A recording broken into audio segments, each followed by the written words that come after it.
Welcome to another episode of the Chicks on the Right podcast. So excited to have Ben Shapiro with us, who barely needs introduction, as an enormously popular podcaster of The Ben Shapiro Show, co-founder of one of our favorite organizations, the Dailywire, and best-selling author many times over. And he's got a new book, Lions and Scavengers. It's available now.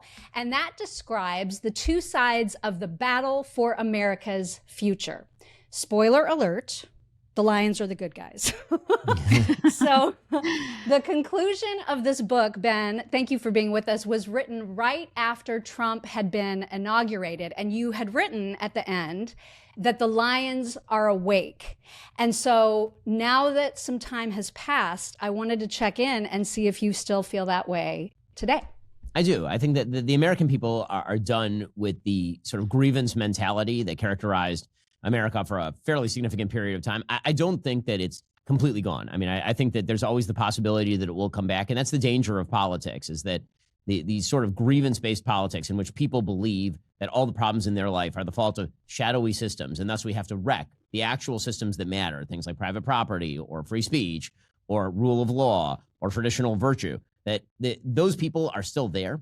And this is why one of the things that I've said for months and months and months, that the biggest danger to the rise of the Lions is a sinking economy. If the economy starts to go the wrong way, then you're going to see a revival of grievance culture that's going to be extremely strong. And so I'm very kind of worried about where the economy goes. But I will say that obviously President Trump's victory represents not just obviously his singular domination of American politics, but also the fact that the American people were just tired of what it was that the Scavengers were offering, which was this never-ending litany of complaints about how horrible the United States is, and the belief that you're not responsible for the decisions in your own life. Yeah, and the victim mentality is real. It's been huge. We've been doing, like we were saying before we went on, we've been doing this for 16, 17 years. And you've been around for a while too, and you understand the ebbs and flows, and you have children like we do. And I think that we're seeing, at least we talk about a lot on our show, we're seeing a trend towards conservatism. And, you know, like I think the values that we hold, like the conservative values with Gen Z and the alphas, I think is what they call them. Do you think that there are a lot of lions in those, the new generation, like the younger generation? I do. I think that there are a lot of people who would have been, quote unquote, moderate in prior years. And I think that, let's put it this way, people who are sort of center or right leaning are significantly harder right than they otherwise would have been. I won't say that that's the majority of young people, because that's not what the polls tend to show. But I will say that is certainly where a lot of the energy is, and that the kind of trend toward more religious behavior, toward marriage, toward kids is extremely strong, particularly with Gen Z men. I think that Gen Z women are some of them are doing that. But I think that among men particularly, who feel like they've been cut out of the loop, who feel as though they've been sort of robbed of their initiative, there is a move back toward traditionalism that is pretty astounding to watch, actually. That's good news for my 15-year-old daughter. Right. That's good news. Well, and in the book, you talk about like the connection between Lions and that mentality and meritocracy. Do you think that the reason that some of that shift for especially young men to lean more conservative now is because there's been this pull away from meritocracy as an ideology the pendulum swung so far. So do you think that some of the reason that there are men coming back to, or just, newly becoming engaged in conservatism, is because that pendulum went so freaking woke? Yes, for sure. I mean, I think that's really enervating. I mean, it really makes people feel horrible about themselves when you feel like no matter what you do, the system is telling you can't succeed. And when people instead say, hey, actually, you can succeed. It's a free country. Get off your ass and do something useful today. That is a much better and more inspiring message. And I think that young men are actually picking up on that in fairly large numbers.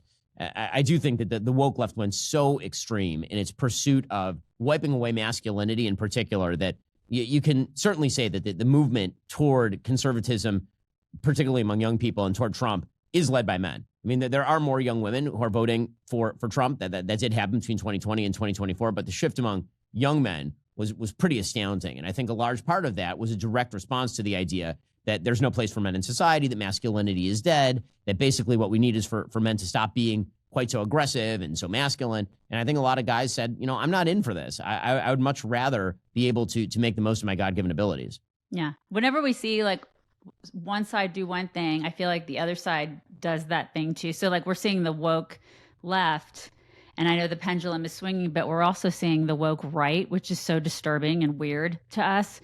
So we're seeing a lot of anti-Israel sentiment on our side. We talk about that a lot on our show. We feel very alone sometimes talking about that. We don't get it.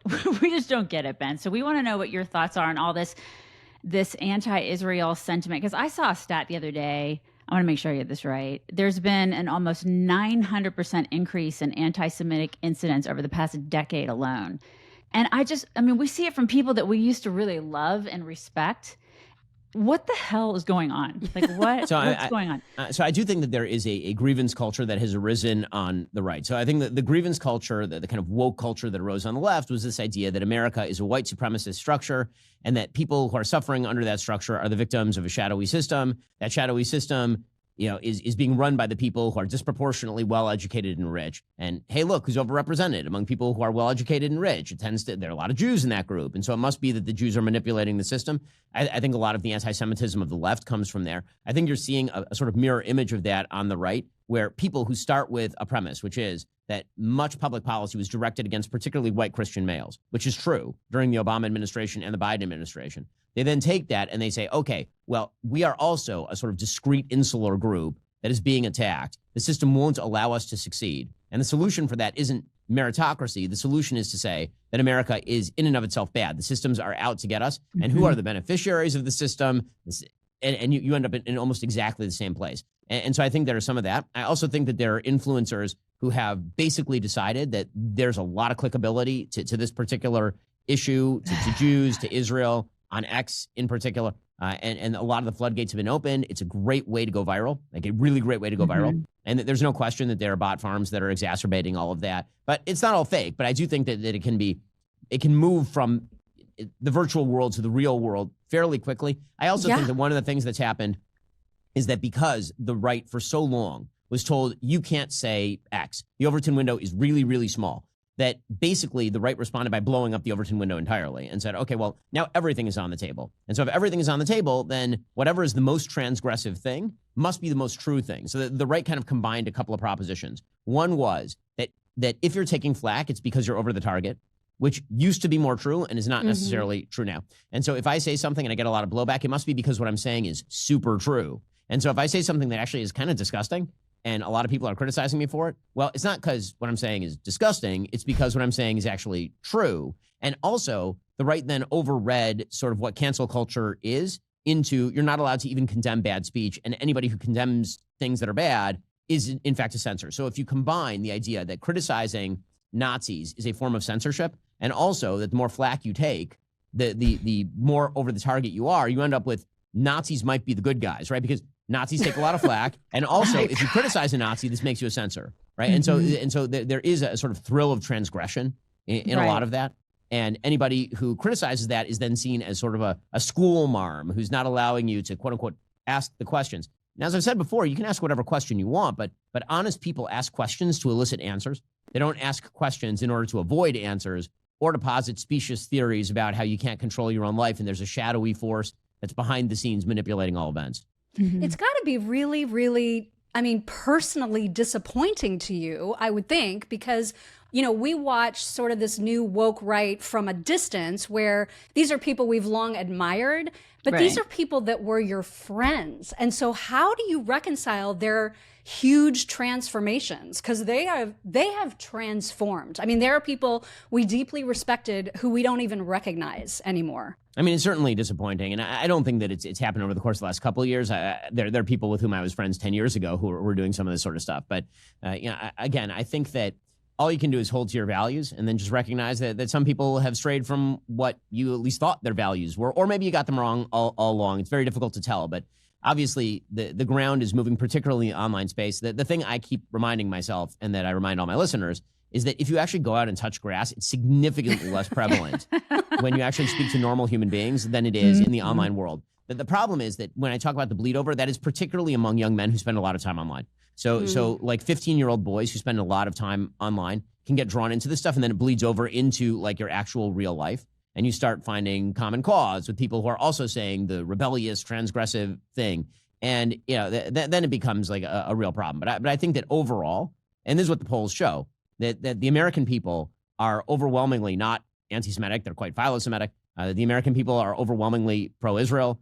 That the right wing, particularly Republicans, are overwhelmingly pro-Israel. We kept being told by the media and by the online influencer crowd, the same brigade you're talking about, that when President Trump bombed the Iranian nuclear facilities, that this is going to rip apart the conservative movement. It was going to lead to a complete collapse in Trump's support base. And it turns out that Republicans actually supported the strike on the nuclear facilities like 93-4. And so that's a very, very small minority of Republicans who are very, very loud in the online space. And then the media also have an interest in sort of ginning up that conflict as a way of attacking President Trump and his agenda. Yeah. I do think there are a lot of complacent and then also a lot of dumb people out there.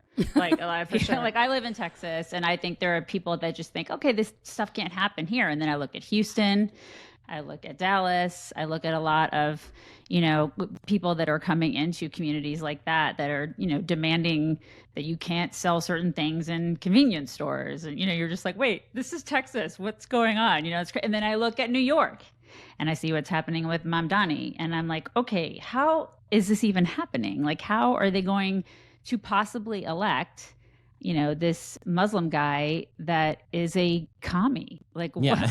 I mean, again, I think that most people just don't pay close attention to politics, right? You guys spend a lot of time paying attention to politics. I obviously do. Mm-hmm. The vast majority of the American people do not. They spend about 5 seconds on these issues, and particularly issues that are far away.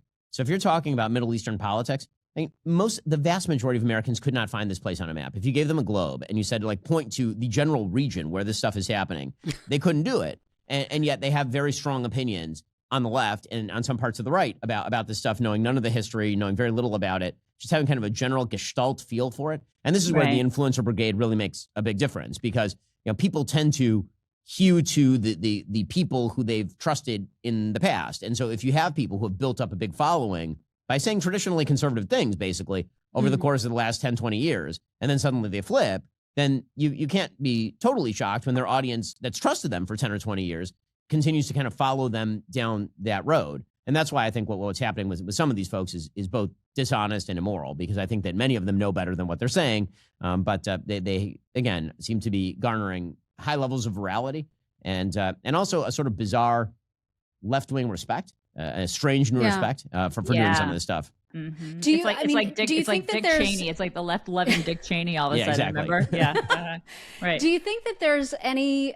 I mean, if you were, say, working PR for Israel right now, how would you advise them to shift or adapt their messaging? Because isn't that part of the problem, that there's not enough of the right narrative to counteract the huge level of influence right now that the Tucker and Candace and others have?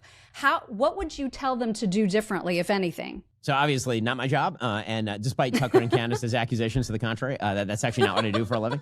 But the sort of what I've said before is that the problem for the Israelis, and obviously I have family and friends who are Israeli, and I do know a lot of people in the government over there, is that they fundamentally do not understand how politics works in the United States of America. And so contrary to the sort of popular opinion that Israel is sort of ignoring what Americans are thinking, they're completely misapprehending what Americans are thinking. So they think if we move slowly, and if we are more meticulous, and if we warn people, and if we get lots of humanitarian aid in there, then the American people are more likely to think that we're doing the right thing and give us more time. And if we go slow but steady and more meticulous, then we'll get more leeway for doing all those things. And what they don't understand is that that's how Americans operate. We not operate this way. The reality is that while Americans like to talk a good game about human rights being our number one priority, the reality is the longer things last, the worse they are for any conflict. And so Americans will tire of the Ukraine conflict. We'll tire of the Afghanistan conflict. We'll tire of Iraq. We do not have the attention span that it actually kind of requires to win long-term wars or to let our allies win long-term wars. And so the best thing that Israel could have done early on, and this I have said publicly many times, would be to move faster, actually. And the speed actually makes an enormous difference. The fact the war has been going on for 2 years, that's an enormous amount of material for people to be able to pick and choose, things that are bad that happen in any war, right? There's an accidental bombing of a church, and suddenly we get several months of the lie that Israel is targeting Christians in Gaza, which is just an overt lie. But, the longer you're in the middle of a war, there are going to be bad things that happen, because war is bad and ugly, and bad things happen in wars. And so, the thing that I think the Israelis are constantly trying to say, what if we pose it this way? What if we message it? I don't think it's a messaging issue. I think it's a time issue. And so I think the biggest mistake the Israeli government has made, and this is on the prime minister and his government over there, is they should have moved much faster. They should have moved more aggressively, actually. This war should have been wrapped up a year ago, in my opinion.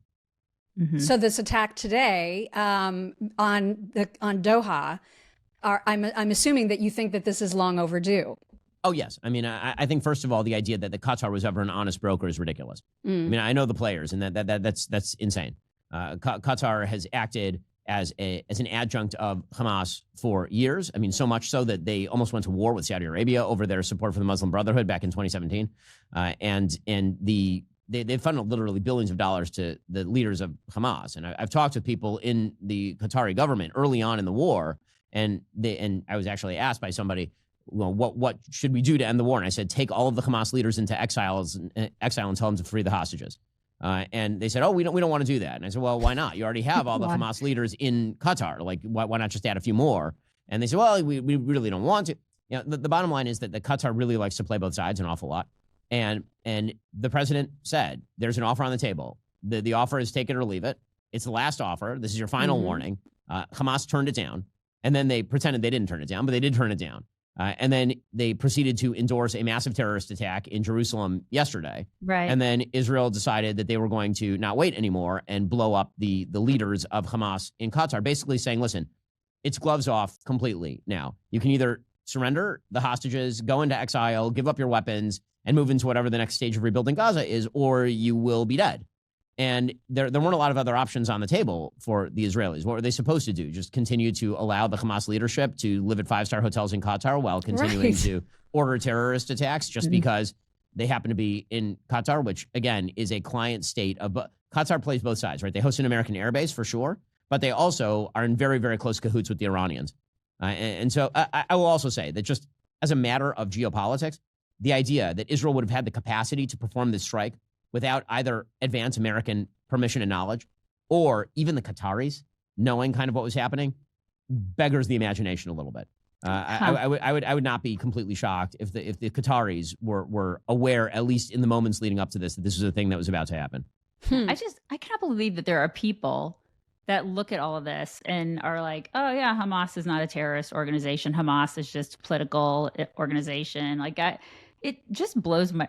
They have hostages. You know what I mean? Like they literally released a video yesterday of how you should shoot up a bus. Right. Exactly. Literally yesterday. This is why I don't actually believe that many of the people who are articulating this stuff, I think many of them are being dishonest about what they actually believe. Right. And it's a tactic because it's too inconsistent. It's not as though there's a through line here, except for the through line just being, kind of a rote anti-American, anti-Western isolationism that suggests that whatever America does abroad is bad, that everything that's bad that happens in terms of terrorism is blowback against us, that if we respond to terrorism or if any of our allies like Israel respond to terrorism, that is itself terrorism. And that's indistinguishable in terms of its foreign policy from Howard Zinn or Bernie Sanders. Indistinguishable. Freaking nuts is what it is. Right. Yeah. By the way, speaking of Bernie Sanders, there's a line from your book that is going to go down as one of my favorite lines of all time when you called him, and I quote, this is why you need to read the book, everybody. He calls Bernie Sanders a putrescent Marxist pimple on the posterior of the body politic. It was just so perfect. And then you also talked about how Tucker and Bernie, which are not people that you normally associate together, how they agree about their hatred almost for free markets, even though it's in different ways. And so that to me reminded me of like this whole horseshoe effect that you have with the woke left and the woke right. Talk about that a little bit more. Yeah, I mean, it's quite bizarre, but Tucker has not been particularly free market oriented for quite a while. In fact, he's made, very long monologues about how markets are merely a tool of the people and the people should be able to manipulate markets to their own benefit. And obviously he's ripped on venture capital for being sort of in his view, sort of a vulture on the people. And he has endorsed, Elizabeth Warren's economic plans in the past. I mean, he said all this publicly. These are all quotations that you can look up from Tucker. But then he'll say, "But I'm not in favor of socialism." Okay, I mean that's fine. All I care about is that your economic proposals very often mirror the economic proposals of, again, Elizabeth Warren or Bernie Sanders. I don't care what you call it or what label you're going to use for that. That happens to be the positions that are being held. And again, I think that is rooted in this sort of grievance about the American system, there's an idea that Tucker has been retailing for quite a while, that America has basically gone wrong. The entire West has gone wrong since World War II. And he's made this clear. I mean, this is not me assuming on his part. He said this in an interview with Piers Morgan about Great Britain. He's also said it with regard to the United States. He said basically the use of the atomic bomb robbed the United States of our soul. He has been speculating about, whether he's had guests on recently to speculate about whether we took the right side in World War II. All of this is part of a sort of broader take on how America went wrong. And that take on how America went wrong is just wrong. America didn't go wrong. That doesn't mean that America hasn't made mistakes or that I agree with every policy that's been pursued since 1945. Of course, you'd be an idiot to believe, everything that has happened in the United States since has been wonderful. I'm probably America's greatest critic of much of what happened during the 1960s, during the sexual revolution and the massive upsurge in government involvement. But, the sort of baseline idea that America has gone wildly awry, that is in fact a position that's been held by, on the one side, sort of what's been termed the woke right. I usually say horseshoe right because I don't want to attribute motive as much as positional similarity, and the woke left, right? The woke left will claim that America was founded in sin, that we were founded in 1619 on slavery, that the foundational ideas of America are just wrong, and usually the horseshoe right tends to label the place where America went wrong as World War II. Seems to be the common denominator lately. Yeah. Okay. So she'll probably get mad at me, but I have to ask you this question because we're consummate professionals. You're a husband and a father of four, right? A father of Yes. four. And I assume that you have vast free time because you've written like 16 books now. It's 16 books, right? Am I wrong about that? I think it's 12 under my own name, and then I used to ghostwrite for a living. So it's probably if you titled them, it's probably more like 25 You're or 30. You're just an total, underachiever, Ben. Like I know, seriously, it's really kind of embarrassing, honestly. Okay, so when you do have your vast free time, what are some of the hobbies of Ben Shapiro? What do you do in your free time? I mean, the truth is that most of my time is taken up by my kids. Yeah. I've really structured my day so that my kids don't know I have a job. So basically, I get up in the morning with them, and then I take care of them until they leave for school, and then I leave about the same time to go to work. I'm at work and doing meetings and getting everything in, including a workout, I hope, before they get home. Their school day now, the oldest one's in middle school, so their school day ends usually 4:30 is when they get home. By that point, I try to get as much as I can done, and then I'm with them, no phone, I hope, between like 4:30 and 7:30 when they go to bed, and then I start working again. That is fantastic. So in my hobbies are my kids. Basically, the time that I have to myself, obviously, I watch a lot of movies, I watch a lot of TV because I'm reviewing a lot of those things. Writing kind of is one of my hobbies. Actually, it's the thing I enjoy doing the most. In terms of sort of monetary return, it is the least lucrative of the things that I do. Not to say that I don't make money off my writing, I do, but obviously the podcast and the company are much larger enterprises. But I do love writing. I think that writing helps me organize my thoughts. It puts me in a creative headspace. It kind of allows flow to happen. And so that's really nice. And then that's aside, obviously, from my biggest hobby, which is the 5 minutes a day I get to actually hang out with my wife.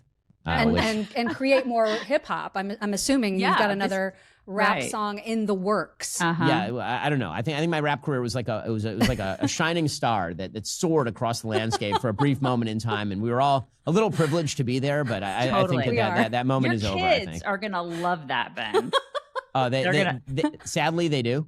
And they're gonna love it. Yeah, my niece at her bat mitzvah made me get up and do a revised lyrical version of that song with her. So, I love it. Amazing. That's fantastic. Well, I love it. It's been a pleasure. We know you've got a hard break. We want to be respectful of your time, but just know that we have like 7 billion more questions for you and would love for you to come back. In the meantime, everybody needs to pick up a copy of Lions and Scavengers.